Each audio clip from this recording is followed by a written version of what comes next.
Most people think horror is a monster in the woods.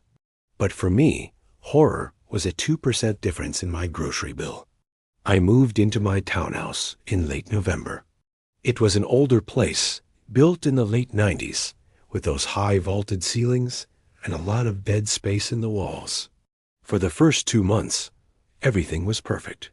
But by mid-January, things started feeling off. It started with the milk. I'd buy a gallon on Monday, and by Wednesday, it would be nearly gone.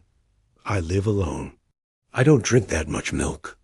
Then, I'd find the back door unlocked when I was positive I'd bolted it. I told myself I was just stressed from work. 2026 has been a long year already, right? Then came the night of the attic hatch. It was a Tuesday, around 1 o'clock a.m. I was lying in bed when I heard a sound that didn't fit the house. It wasn't a creak or the heater kicking on. It was a slide, a slow, wooden-on-wooden slide coming from the hallway. I froze. I didn't grab my phone. I just stared at the bedroom door.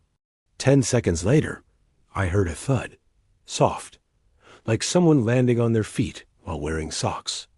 Then, the footsteps. They weren't coming toward my room. They were going toward the kitchen. I finally grabbed my phone and dialed 911, but I didn't hit call yet. I crept to my door and cracked it open.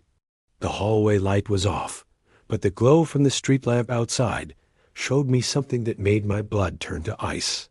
The attic hatch in the hallway ceiling was wide open. A heavy wooden ladder was extended down to the floor. I watched as a shadow moved in the kitchen. It was a man. He wasn't looking for jewelry or electronics. He was standing in front of my open refrigerator, eating a piece of leftover pizza with one hand and holding my tablet in the other. He looked comfortable, too comfortable. When the police arrived 10 minutes later, they found him back in the attic. But he wasn't just staying there. He'd built a literal nest.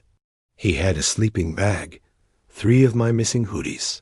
And this is the part that still keeps me up: a small hole drilled into the attic floorboard, directly above my bed. He hadn't just been living in my house.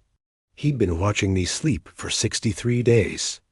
The police said he was a Phrogging who had been moving from house to house in the neighborhood, but he liked my place because I never checked the ceilings. It's February now. I've moved out. But every time I walk into a new room, I don't look at the floor. I look up.